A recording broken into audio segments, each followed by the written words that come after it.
everyone, welcome to another episode of What's Worth Watching. My name is Brendan Day, and with me today is the director of Clerks, Kevin Smith. Everybody. Hockey jerseys. I've been wanting to make that jokes. I've wanted to make that joke for a really long time. I've heard that joke from so many people for so long. I might just do that every week just to potentially try to get more listeners, We have but to come up with a different movie. Yeah. Director of Tusk. he's done a lot. He's so done enough. I could do it for a solid 2 months. But no, it's just my friend Kevin Smith, who's just as awesome, in my opinion. Oh, shucks. Chris is going to be here today. He's sick. So Kevin and I are cruising the ship because we got to talk about this movie, Kev. It's big. It's really big. Yeah, I have a lot of feelings. I've got a lot of feelings about this. Deeply conflicted. We'll get into it. So this week we'll be talking about Suicide Squad, which is written and directed by David Ayer, and it stars Will Smith, Margot Robbie, Jared Leto, Viola Davis, Joel Kinnaman, Cara Delevingne, and Ben Affleck. And also the guy from Neighbors for some reason. And a lot of other names I cannot remember at this point. So Kevin, what did you think about Suicide Squad? I think it's the best possible. I think it's the best possible movie DC could have given us for this, which is to say that it was the equivalent of like a kid in 7th grade cheating on his test by looking at the kid next to him's paper. Like this is a company that saw Guardians as like, we need one of those. And it's good for that reason. Like, it's a lot of fun. There you get some amazing performances in this movie. Unfortunately, those performances stand out amongst a movie that doesn't make a whole lot of sense. Or that is cut very short, but we can get to that later. It's cut really short, but it's also 1,000,000 years long. Like, it Really? I didn't think it was that long. To me, it's strange that it's such a cut up movie, because it feels to me like there's so much stuff that you could have just kind of cut out, even still, to make it move a little faster. Mm-hmm. Because I mean, you know, and we'll get into plot stuff, but they spend so much time walking through the city. They do. And like, I get that most of that is just a vehicle for them to have conversations, but they spend so much time walking through the city streets. Yes. It's like if you've ever played a video game and you've cleared a level, but you needed like that magic coin or like the key to unlock a door, and you're going through the city and just like kicking over garbage cans. You get all the Red Roar trophies. You gotta collect like a key to get through some door that you didn't realize you needed. That's fascinating. So there are a lot of people on social media I saw comparing this to like video game level. That's actually pretty interesting. I'll say quick spoilers for this episode. We'll be talking about everything. So if you haven't seen the movie, go see it before you listen to this. Definitely. Yeah. For my thoughts, I walked away a little disappointed. I mean, I really enjoyed it. I don't think it was as bad as people were saying it was before I walked in, because we saw like all the critics bashing it and all the crazy stuff, but I did enjoy it. I kind of had an idea of what to expect going into this. I didn't expect anything higher or lower. I really like David Ayer. Fury's a great movie. He wrote Training Day. I love Training Day. He's a he's a great filmmaker, and he was like literally the perfect guy for this movie, because Fury, he's good with these characters that are very dark and not exactly good people, but they have interesting and complex stories with them. And this is basically, like we've been saying, the Dirty Dozen with superheroes. It's the supervillains. It's the coolest idea, and that's like I am deeply against Dawn of Justice and Man of Steel for that matter. That too. But I was on board immediately for this movie, even though it's technically an offshoot of that, because this is the coolest idea in comic books, and it was an interesting throw. You know what I mean? Like they could have done a traditional route building this franchise, but they went a separate direction, and like they kind of like tried for something. They went for the whole. Oh, absolutely! I respect the hell out of the courage it takes to be like, okay, you just did Superman, Batman. It was it was a critical nuclear winter, and it did well enough on paper financially, but not the type of money that you want for the movie that's going to springboard the rest of your franchise.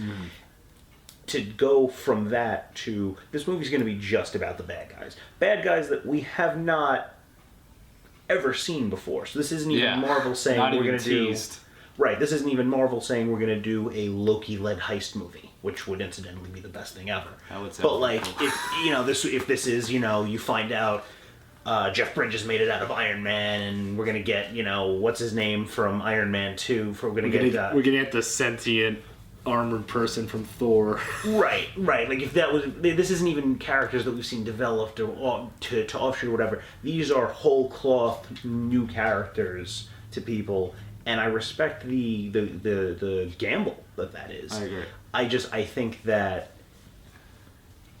they were in an unwinnable situation, and I think that everything about like the struggle that Warner Brothers is in shows up in this movie. I agree. I think this is one of those things like it's like very much like when a baseball team. It's like they tried to take a risk, but then they neutered the risk so much that it's not even worth. It's like if you're it's like in a season where a baseball team's front office is going through an insane amount of upheaval, and you see that on the field. Right. It's very much like that. Everything that Warner Brothers, the frantic panic that Warner Brothers is in to try to stop the critical bleeding and make the money and compete in the superhero game is visible in this movie. I'll say in the beginning of the movie when I first watched it, I did not like the setup to this at all. But then once the mission started and we got the characters bunched together, I enjoyed it more and more as we got along. See, I think the way they set everyone up could have been a lot better. Now, I think that... It seemed very, like, mixed up to me. See, I disagree, because I think that a streamlined version of it, to be sure, but I think the beginning is the best, is the most fun part, because this is just a personal thing, but what part of my favorite part of any given, like, ensemble movie like this is a getting the team together thing. Like, I've talked to you how many times about the fact that the best part of The Expendables 3 is Stallone and Kelsey Grammer just bopping around collecting thugs from Mexican. But they're not getting fights together. We just hear how they got to prison. I kind of like that. I like that too, but I don't know. I think it could have been handled better. I like the idea. I like the Ocean's 11 feel where they show the person and all like, the fun stats. That was cool to me. Did you catch the thing in the fun stats? The thing which one? After the fact, for Harley, nobody apparently caught this opening weekend. After the fact, you know how when the characters show up, you get those like bullet points that show up in front of them. There were so many that I would have to rewatch it, but nobody did. One of those bullet points for Harley is that she either is or claims responsibility for the death of Robin. Oh. That it's not the Joker. Now, that's I would great. tend to think because again, I did not catch it, and I haven't seen anybody actually quote the text. But supposedly, that makes sense on any number of levels. She was either next to him while he did it, which makes her an accomplice or an accessory or whatever, or she's taking the rap for him, or she was beating him with him or whatever, which is really cool, I thought. But I really liked that opening segment because, again, I think you need to streamline it because we don't need 2 origin stories for Deadshot. We don't need 2 origin stories for Harley, which is functionally what you get. Yeah.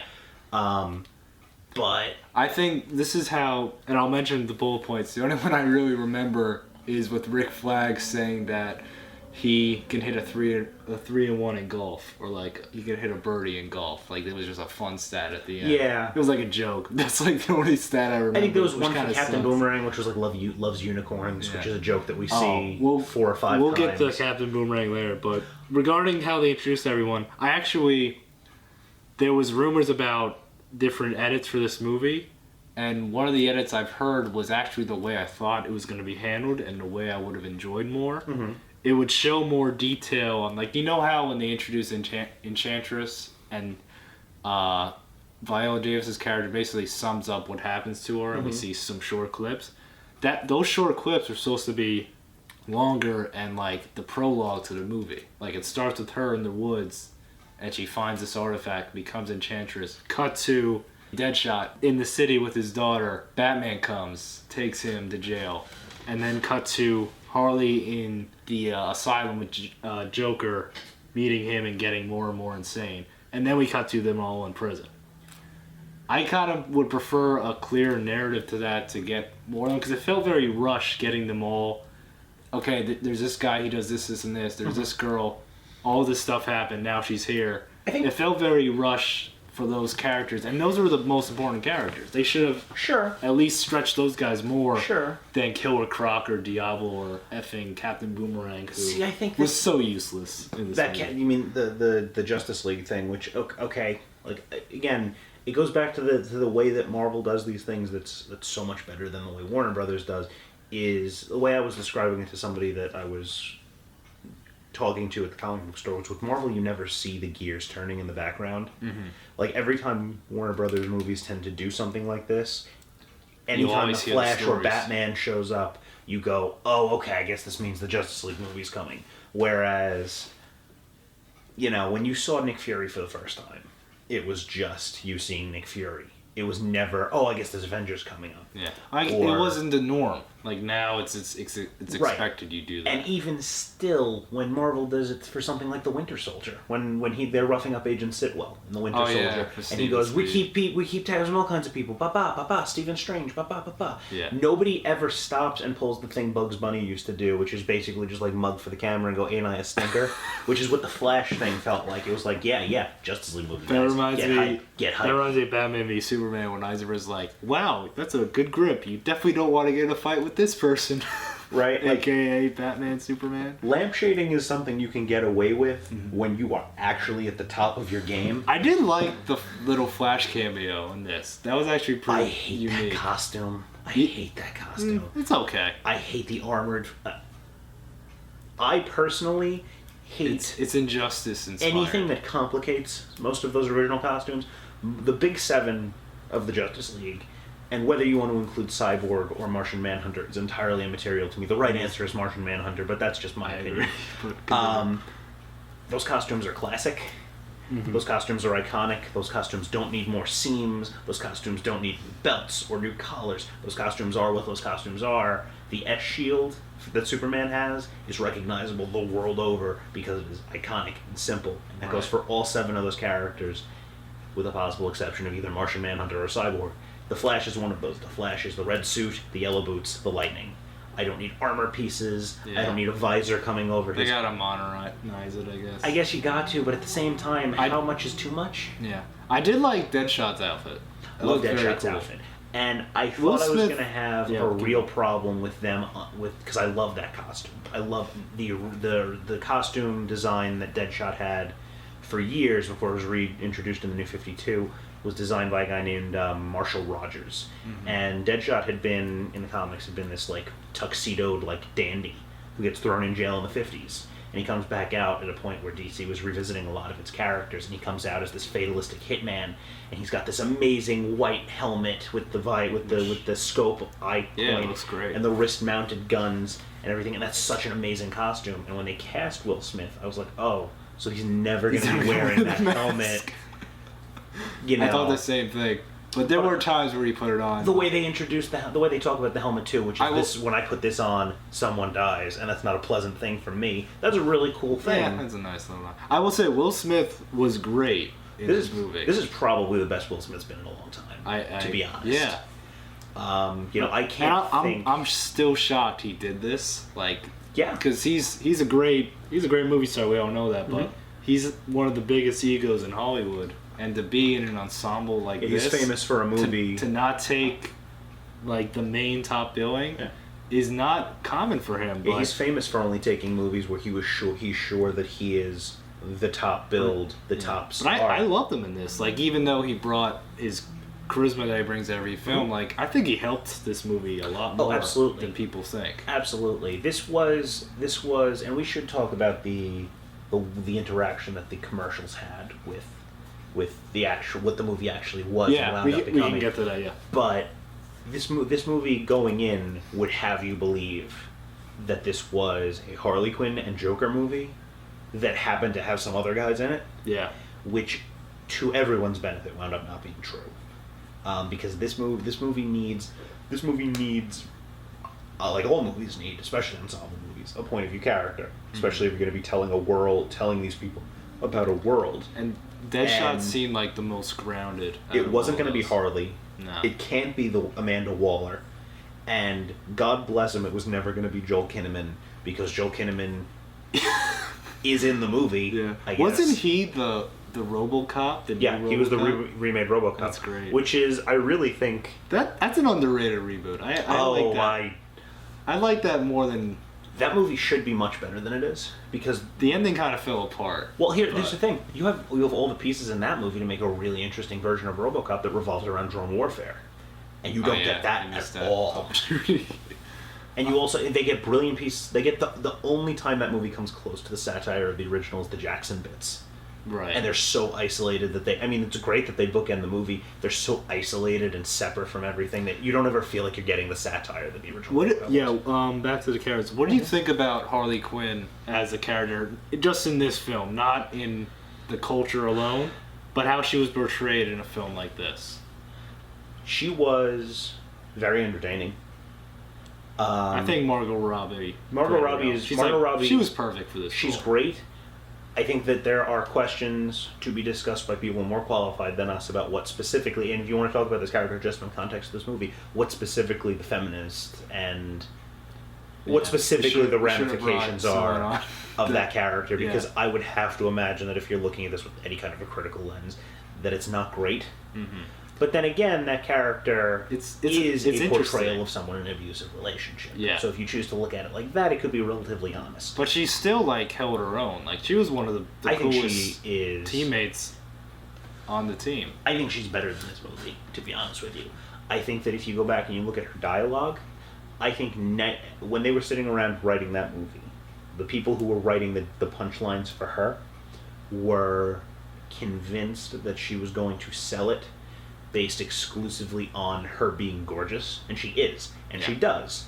You know, the shot that was shown 1,000 times everywhere, which, you know, her pulling the shirt on, and her holding the hammer and doing the thing with her tongue, you know, like, those are great moments, and she sells all of them. Yeah. You know, I'm known to be very vexing, I'm just letting you know right now.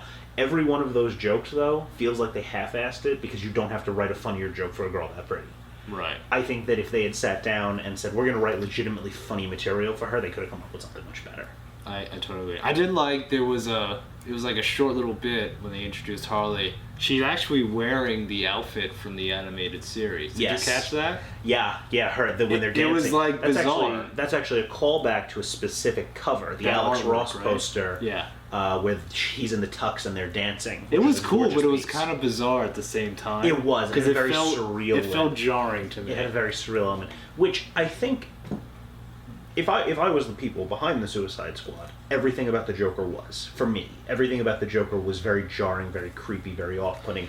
And if I'm the people behind the movie, I'm going to say that's on purpose. I don't believe that all of it was. I don't know how people are gonna take this, but I don't think the Joker needed to be in this movie at all. Like, I'm happy he was there. I think Jared Leto was okay. He didn't knock it out of the park, which unfortunately is what you need to do when you play Joker. Post-Ledger, yeah, there's no... And we can talk about how apparently a lot of his scenes were cut short, so he didn't have much of a chance to really sell it. I don't know why we need to talk about it. He's doing all the talking about it. That is true. All he wants We'll to have do- Jared come on and talk All about it. he wants to do is talk about how But wronged he's been. I get it. I understand what he feels, but at the same time, it's a film, and no one has say except the editor, the director, and the studio people funding the movie. The actors do not have much say. Even Will Smith. If Will Smith's like, "Hey, there isn't enough Deadshot in this. I want more," that probably wouldn't have happened. No. I think that the Whatever way to benefits the story. I think that the way to do this movie was to either build it entirely around the Joker as the antagonist. You know, say have Harley break out of Belle Reve, however you say it, because they say it both both ways in this movie. I missed that detail. Either have her break out and have the squad mobilized to go after her, or include him only in like the background as a boogeyman. Because I think he'd be very effective like that. But if just having him with 1 foot in and 1 foot out of the movie gives you not a complete sense of what this character is, especially for a character that is so polarizing. Yeah. You get great moments, great Joker moments. It's when the helicopter shows up. Yeah, that was cool. And the cargo hatch drops, and it's the Joker in full evening wear and a machine gun. I love that. That to me, that's the Joker. Yeah, I like the crime boss aspect. I liked the over the top criminal mastermind stuff. Very Like, again, over the top. the helicopter and the gear, And his driving car. around the purple Lamborghini. And what all the- I hated was over caffeinated club douche, which is Oh, him. the guy was like, oh, he doesn't shake hands. He doesn't shake hands. Him offering Harley to the other guy as like a weird sexual politics. The other guy, ploy. you mean Common? Yeah. Which again, Why is pay Common? Why is Common in this film? Common got paid to be in this movie. Like, that could have been I'm sick of anybody. Common. And it should have been somebody. Like, again, this is another element of what Warner Brothers doesn't do super well. If that was Marvel, it would have been say that crime boss that you're focusing on is Wilson Fisk, that the Kingpin. Yeah, that would have been a That Common, That's just a throwaway Common guy. would have been another crime lord. Common would have been Leland Owlsley, or Common would have been Right. another name. You know, one of the Silvermane. Common would have been a guy that just it makes the universe feel bigger, not just it's Common. That's cool. Before I get to my next point, what did you think of his gang members that would dress up? I enjoyed that. One of them had a Batman mask on. I love the fact that one It was of them was kind in a of full. creepy, but it I was love an that one interesting of them was in a idea. full Panda Bear costume.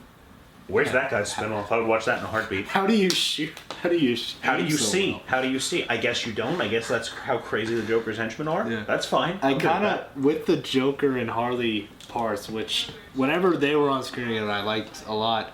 But it kind of made me wish that there was a movie before this, like a Batman solo movie Sure. with the Joker that led to the introduction of Harley Quinn.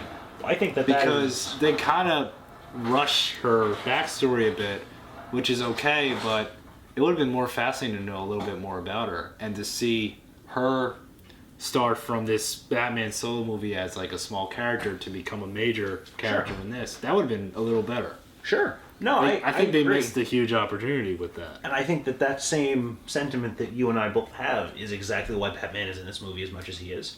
Because in theory, He was used perfectly. See, I think you could have gotten more effective out of that. I I think don't know. in both him and Deadshot's case, if you had just seen right, so imagine Deadshot's walking through the alley. Somebody's narrating his story. If that story ended with Batman just kind of flying out, you get that iconic bat Yeah. silhouette with the points. Which A they shadow kinda just did. comes out, and that's your fade to black for the next scene. Because at that point, when Batman enters your story's over, right? Yeah. That's how we get to Memphis. There's no talking to his daughter, because to be honest with you, the one point of the Deadshot story that I at no point bought was the girl jumping in front of her father's admittedly amazing wrist guns. Yeah. Like, She would have been blown to shreds. right, especially when at the end of the movie you've got part of the stinger, the fact that the girl's savvy. Right, like the girl's like, so you shoot a guy from the roof. Like, this is the girl who's idealistically standing in front of her dad's guns. Yeah. I didn't like that bit at all. The same thing for Harley when they're in the Purple Lamborghini, which is the name of the amazing Rick Ross song that is in the movie, which I love. It's called... The movie is called Purple. The song is called Purple Lamborghini, and it's what's playing while they're in the Purple Lamborghini. Oh yeah, it was. Okay. But like, imagine instead of the whole sequence with the Joker falling over, with the car going over, with the Joker, blah blah blah. The Joker, who is apparently an amazing swimmer, which is a motif that comes up more than you'd think. And the Batman pulling Harley out and whatever. Imagine you see the shadow falling on the car, and then Harley getting carried out and put in the car. It saves minutes of this movie that you could be using for other things, and I feel like part of the missed opportunity with Batman in this movie is that he should feel like a bad guy. And I think part of the problem that I have with the movie like a villain, yeah. is that I don't think that they fully established that these guys that even the bad guys are bad guys. Like, you only see Deadshot killing one dude. a mobster, and you Yeah. only see He could be like a Robin Hood type. sure, yeah, so he's We a just capitalist about it. assume they're bad. Right. You're just kind of told these are the worst of the worst, and you're told that constantly. Oh, we You are. see Harley do weird things. You never see Harley do bad things. I thought, you remember the flashback of Harley when she gets, she's tied to the chair and they're, like, injecting her with stuff? I thought before that they were gonna show Harley like beating up some guards. No. They did not do that. Nope. Just to show like that she has some fight in her and she can Right. take on a swarm of people. Right. They throw away a line saying, "Come on, dude, you're 6 feet tall. She's just a girl." Mm-hmm. But they don't show Harley like kicking this guy's teeth in. Nope. And you see all the different ways that her cage is super high security. But I don't think the movie's quite good enough at showing, Yeah. not telling that. Exactly. In the beginning, when we're introduced to every single character, not their backstory, just introduced in general, when they're all locked up, they all seem very weak. Yeah. Nothing is shown to show these characters have a little more No. strength to them. Like Harley Quinn makes a joke and it's like insulting. The neighbor's guy shocks her, and that's the end of that. Oh yeah, Ike Barinholtz, another Mad TV veteran. Is he Mad TV? He is. Mad TV produces everyone. Key Like appeal. there are like no projects in the last 10 years that do not have a Mad TV alum. That's fascinating. involved. But yeah, I mean, I kind of wish that character. I have nothing against the actor, but that character shouldn't have been in it. It should have been Rick Flag, like being the warden of this prison. I don't even care if I'm see that type of something. Like whoever you get to lead this team should be in the prison, like interacting with all these people, Sure. saying, "Oh, you're putting together a team. Here's 5 of the most dangerous people here." Right. And see the team roster is something I'm willing to give them some credit with, because the nature of the squad is that you need a character seeking redemption, El Diablo. You need a character to be made an example of, Slipknot, who, if I'm Yeah. not mistaken's power in the movie was listed as climbing things. In case anyone was not sure that he was going to be immediately killed. They didn't even give him a title card. No. Adam Beach, which is another example of an actor being hired, an actor getting he got scale for being Slipknot, which, okay, good for you, Adam. Everyone Beach. predicted he was out first. Oh, which yeah. I get. What'd you think of? Oh yeah, getting to that. What'd you think of Katana being No introduced idea why halfway she was, through? No idea why she's in that movie. Especially because she's one of the major things that defeats the villain. Her sword is what Yeah, Soul Taker. cuts her. I ultimately don't understand why she's in the movie. She's introduced in like a weird way. She gets a background sequence, but not really. Right. And there's so many other, probably more elegant ways to take apart the extraordinarily weakly characterized villain, than adding a whole new character. to Let's that talk about purpose. the villain quickly. The Enchantress seemed a little too overpowered. You know what? It reminded me of the ending of Ghostbusters. That's exactly what it is. That's Because exactly what she's it is. basically that character. Like, I'll grant you any wish, Sure. or anything you imagine will come to life and kill you right now. Right. And Which is interesting because the actor Cara Delevingne, she's been promoting this like crazy, and she's in the movie just as much as the Joker. Mhm. I thought the marketing made you believe she was part of the team. yeah. I enjoyed the fact that she was the villain. It made sense. Mm-hmm. But I think it could have been handled a little bit better. Like that fight they all have with all of them seemed very useless Yeah. because obviously nothing got done. It showed that, okay, this girl is unstoppable, but you could have gotten that across like a minute in. Oh, sure. I thought the villain was probably the weak point of the movie. I like Cara Delevingne. Yeah, she's great. Delevingne. I think she is an amazing person to see interviewed. I think she's probably a really hilarious. good actress. Yeah, she's okay. But this is is it's tough not- to say because I think she's only been in like 3 movies so far. I believe she's legitimately probably great. She's got potential. I love the design of the Enchantress. I love the little thing when she transforms that it's the hands that turn. Yeah. That's one of those little That tiny freaked me things out that's at first. awesome. That was cool. I don't understand what, and again, it's another one of these kids cheating on a test thing. It's Loki. This is Loki. This is a literal deity, like Loki is, of functionally chaos, like Loki is, who's going to build a machine that shoots something into the sky that is going to do question mark, world domination. Can we say her plan or like I couldn't. I honestly couldn't. her conversation with her artificial brother is like they used to worship us, but now they worship machines. So let's build a machine? So let's build a machine that will wipe them out. When does she build that machine? All she builds is a blue beam into the sky. I don't It know. was Fantastic Four all over again. I don't... That's the one thing that I did not like. Yeah, and not saying they have to adapt from a comic book, but there are a million storylines I'm sure that the there is. Suicide Squad could do. The Suicide Squad in the comics fought foreign powers, they fought terrorists, they fought faceless terrorist organizations, which would provide exactly as much cannon fodder as these villains. Do you think it would have been better if, say, the Enchantress is on the team, she's a little less powerful, and they're going... The Joker is raided midway. The Suicide Squad's going in to take him out. Harley doesn't know that until they get there. Do you think that would have been an interesting story? Probably. More interesting story. I would have had... Deadshot's like, yo, what are we doing here? Is Mr. J Yep. coming? Do you know what? I would have to watch it again. I don't think they refer to the Joker as a Joker. He's always Mr. J or Pudding. I think they must. I don't know if they do.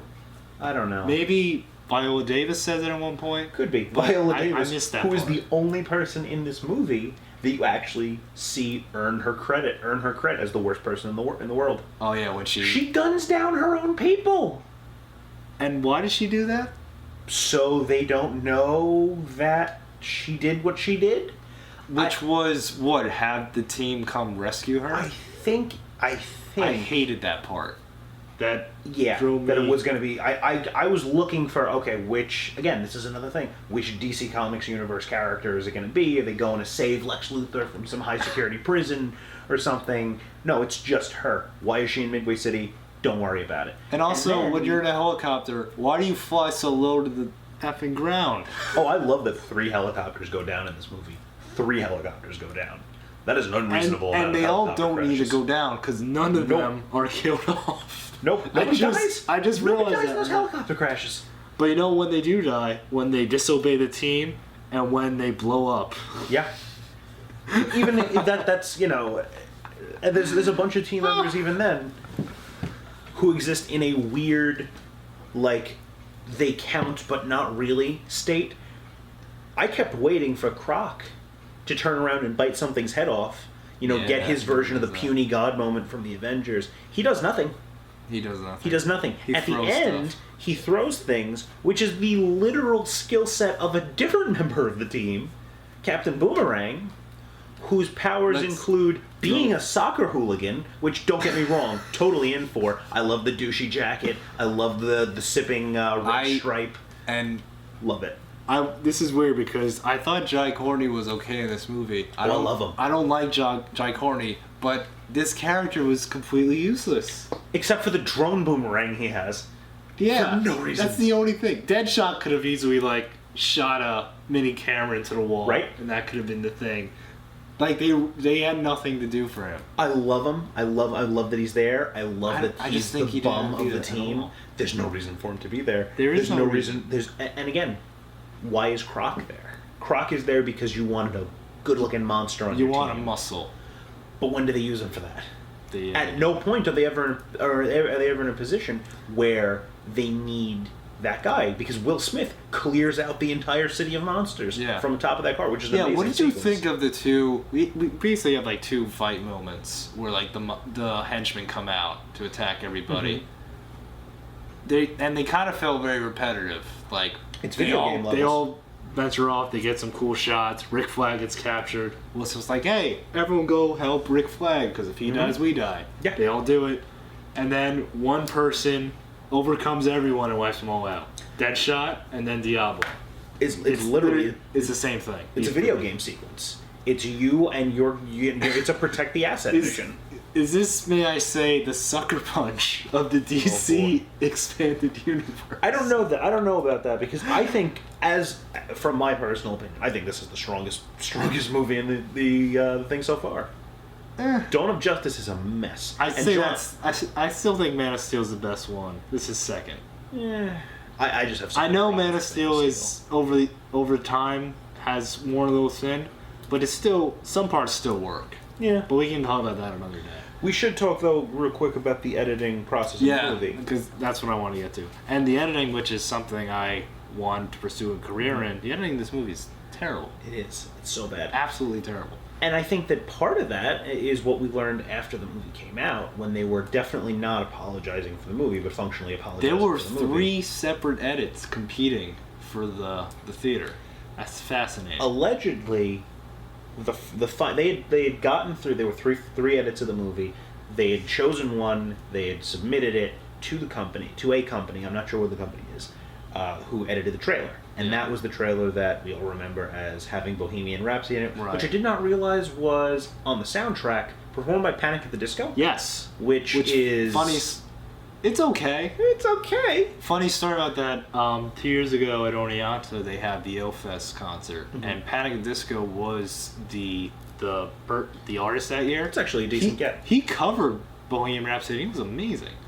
Like live, it was really good. I didn't like the studio version. I actually listened to it today. It's not a good studio version. It's not great. But live was pretty good. Supposedly that company cut a trailer that we all loved. We all said, yes, this It's is the Bohemian one. Bohemian Rhapsody. This Makes is sense. the one with Harley. This is the first one where you see Harley putting the shirt on, which drove people nuts. This is, this is the fire, and I was just trying to get That's you one there. of the best and trailers. it's an in a amazing long trailer, time. and the response to the trailer was apparently so overwhelmingly positive that the people who were looking at the finished cut of the movie, which did not at all resemble that trailer, began to panic. Right. Because people are responding positively to something that doesn't look like our product. Logically, they're not going to respond well to what they're getting. Is what happened. I mean, to be fair, yeah. I'm good talking about the film. Mm-hmm. I don't know if you're done or not. If you wanted to talk about some other The only thing I wanted to revolving ask, around this. the only thing I wanted to ask you is, What? I know where I'm at, but to you, does this make the DC universe better? The expanded universe. Is this a step forward, and is this a universe that you want to spend more time in? Logically, it technically does, because like in the world of the story, it kind of enforces the idea of we need a team of heroes, because that's kind of what the post teaser was about. Sure. It was unnecessary because Batman knew all those people. That's but true. What he mentions actually made sense to me. Is like, we can do better than this. I love the "my friends and I will stop you" line. I love But that. back to your question, I think it hurts it because, and I mean, we saw the reception to this. It's almost worse than Batman v Superman. It's a fun time, but it doesn't. It felt like Man of Steel and Dawn of Justice Man of Steel was step 1. Dawn of Justice was reaching for step 4. It fell to 2. This was a sidestep, and now Wonder Woman, I think, was going to build them back up. I would tend to agree, but my question... It's a very fun sidestep. Yeah, no, I tend to... I think the problem is that Because what does it set up?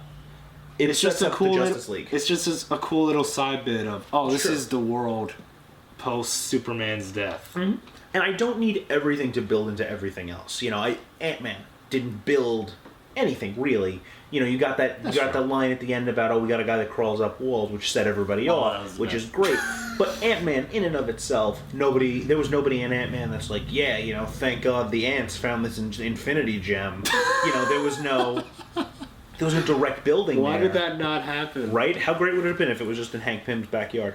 But there was It's a gem that makes you shrink. It's the tininess gem. Michael Douglas, how did you invent the Ant-Man suit? I found this gem. It makes you shrink. Now I'm gonna go have an affair with Glenn Close. Oh boy. But it's not a fun universe to live in. The Marvel universe and the X-Men It universe. started out not fun. This made it a little bit more enjoyable. There were some enjoyable moments in this that were not only entertaining but were kind of funny. Oh yeah, no, there were some good lines in this. Right. It's still And it's I really a fun movie. I really liked how Deadshot was introduced. By the way, I enjoyed like the Deadshot, phone yeah. call and like the one shot ricochet kill him. That was cool. And Will Smith, milked the hell out of that. Oh, sure. Even the thing with his daughter is a lot of fun. Yeah. I think the problem is that this movie had a bunch of good instincts. I think the product that David Ayer probably wrote and ultimately first put out probably had a lot of good instincts. But I think it gets consistently hamstrung by the fact that the people Warner Brothers is courting, the segment of fans that Warner Brothers is courting, are the people who need their superhero material Yeah. to be very serious, to be completely, you know, they're not going to hear that it's for kids. You know, it's not. It's for serious adults who have serious interests, and it's very serious. Let's and talk it's about a children's the fans. movie. Let's talk about the fans. Before we get to that, They're a salty bunch. Before I get to that, I will say really quick, David Ayer, he went in an interview and he said, because there's all the country about the cuts, and he's like, what you see in the theater is my cut. Period. Really? He's saying that not because it's necessarily his, but he's owning up to his movie. Okay. And that's a very bold thing to do. Because respect directors that. are always like, yeah, it's okay. Check out my director's cut in 5 months. I Or respect I would have that. did this and this and this. Or I went on a rant on Twitter and then deleted it. Oh, Josh Trank. Train. But David Ayer, he's like, this is my film. I take full responsibility. I give him a lot of credit for that. And I'm happy with what it came out.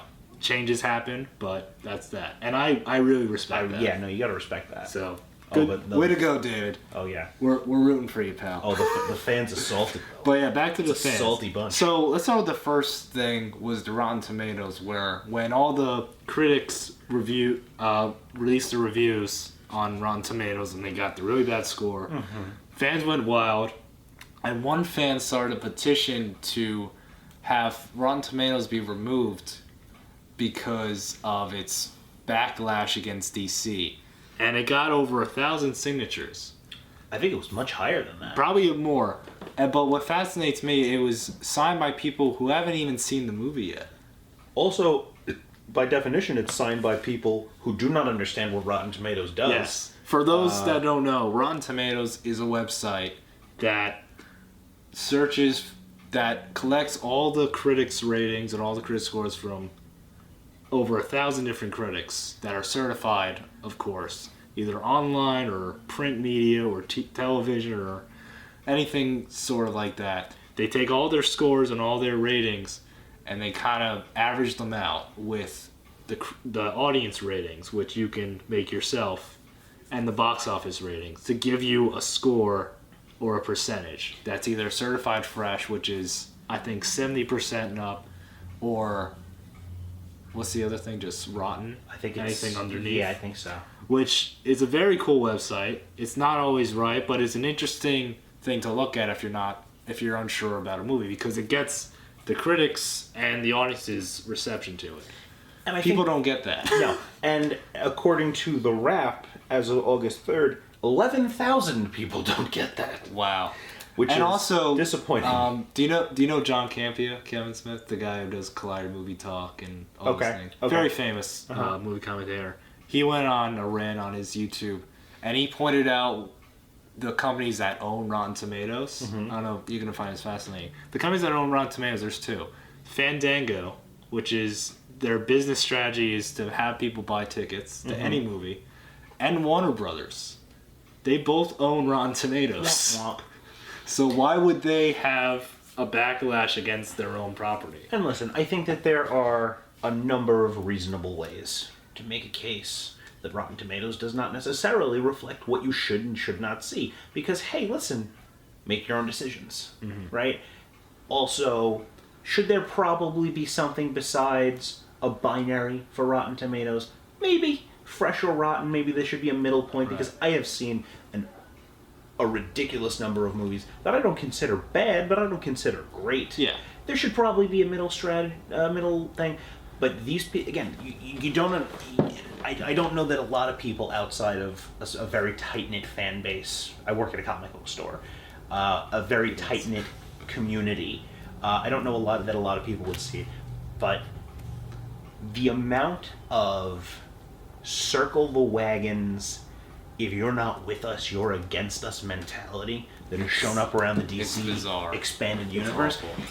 It's They're, really awful. they're objectively not great movies, right? Like, even the Avengers, superhero movies are only ever going to get so good. And I say that loving superhero movies. Winter Soldier is probably the best superhero movie, the most sophisticated Definitely so superhero far. movie is ever going to get.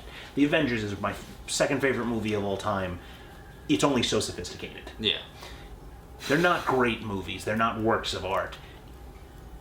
And to decide, hey, an overwhelming number of people do not like this thing that I like, to then link arms and say, screw you guys, you're out to get me, Very paranoid. is right there. probably not the healthy way to go about that. I have heard the phrase "in the can" for Marvel more times over the last week Yeah. than I can possibly express to you. Right. And it is extraordinarily disappointing. I do think this whole controversy, it sheds a light on one problem I think is not being said.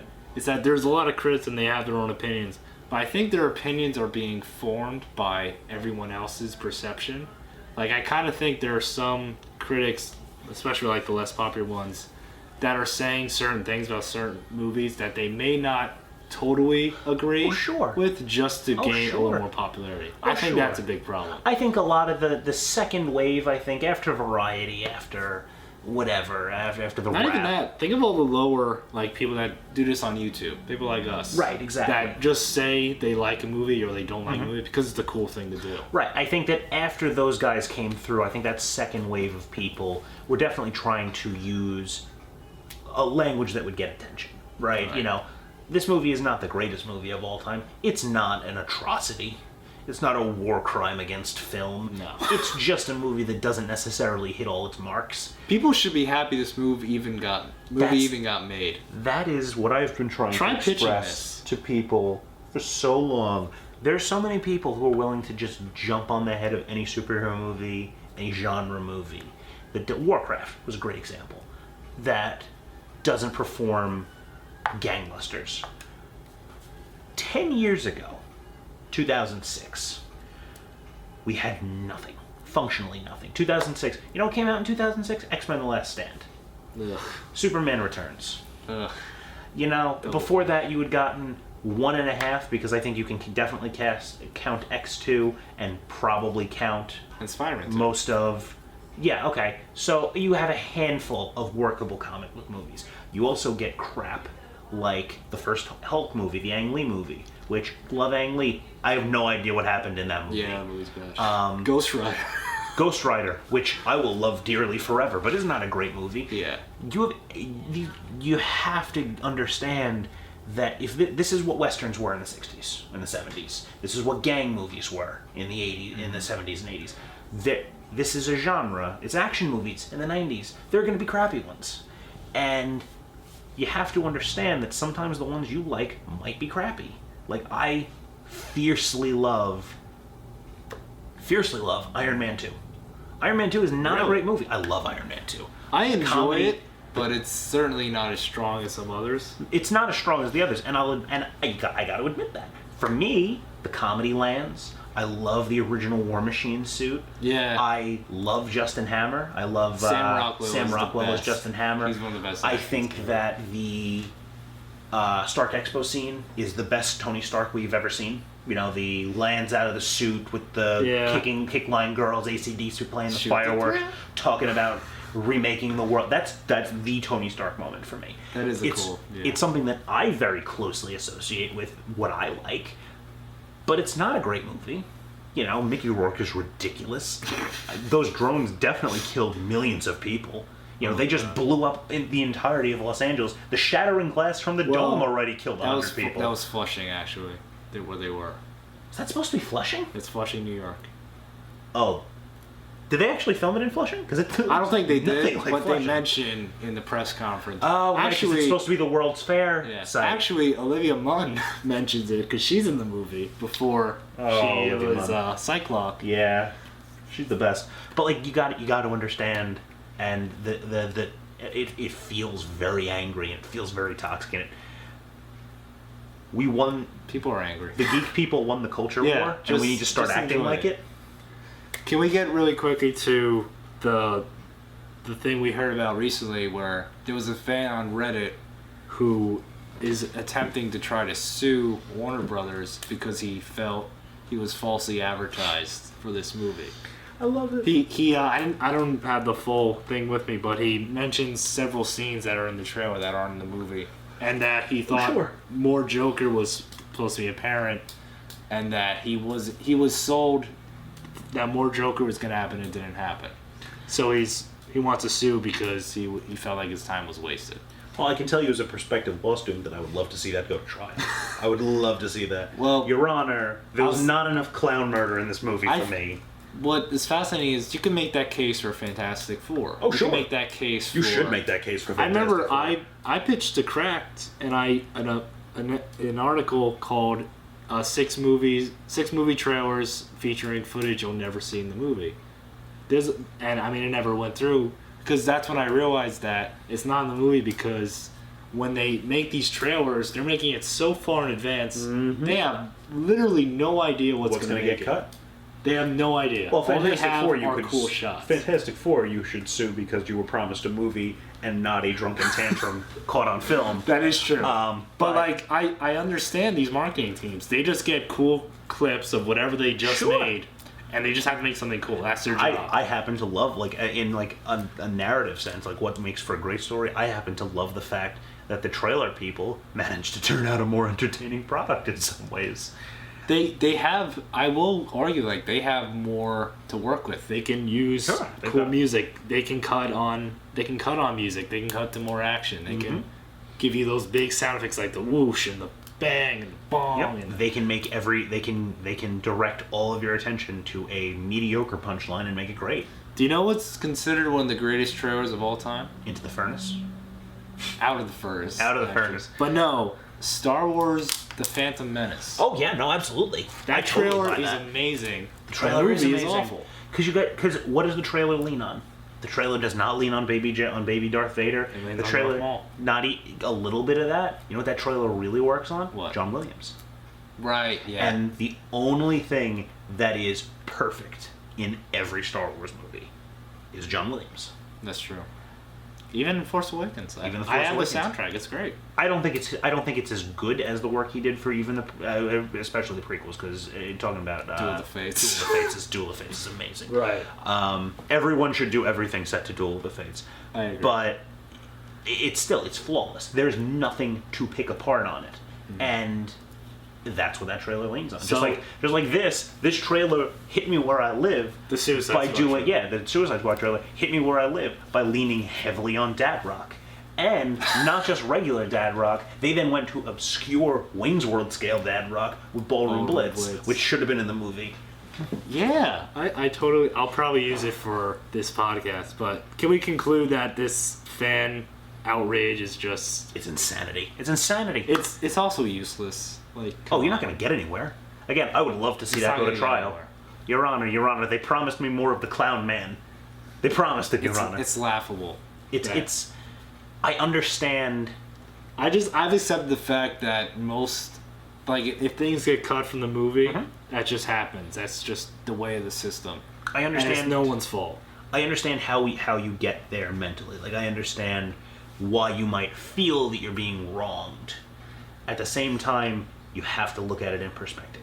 You have to look at it in perspective of this is the 5th superhero movie that I'm going to get next year. 2017. Have you seen the slate for 2017? We have a lot coming up. These are not going away.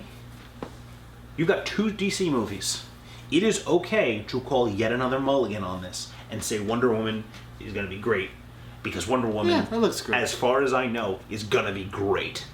The Justice League with Aquaman and his little, Arthur Curry. I hear you talk to fish. Yeah, I'm in. that's a I'm nice in. bit. Let's do it. I do love the Wonder Woman theme song that they have. Oh with yeah, the little guitar. 300 style. Wah, wah, wah. That's a great guitar riff. It's the only thing on the Dawn of Justice soundtrack that does not make me very angry, because Dawn of Justice, in pretty much all of its forms and incarnations, makes me very angry. Right.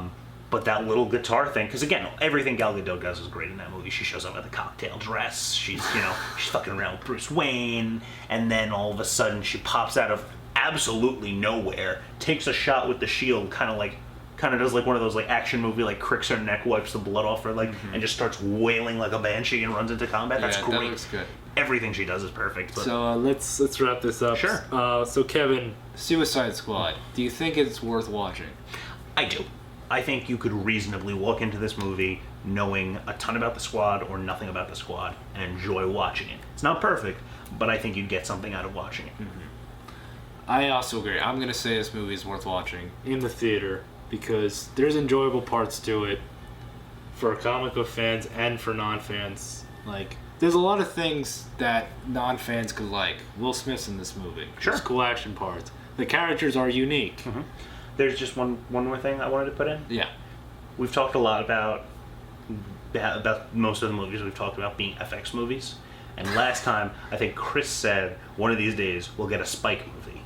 And this is the Spike movie. Oh my god, you're right. This is the Spike movie right here. This is Spike TV. This is Spike TV. Spike TV could not have cut a better version of this movie. Wow. Right? Yeah, so you know that's gonna be our thing. We're gonna deem if a movie's worth watching, and then we're gonna see what channel What channel would this movie be would on? probably be on in the next 2 years. So now I'm looking forward to the Lifetime Television for Women movie. The Disney Channel original scale movie. But yeah, I think we're good. Anything else? I got nothing else. Alrighty. Thanks for listening, everyone, and we'll see you next time. Bye-bye.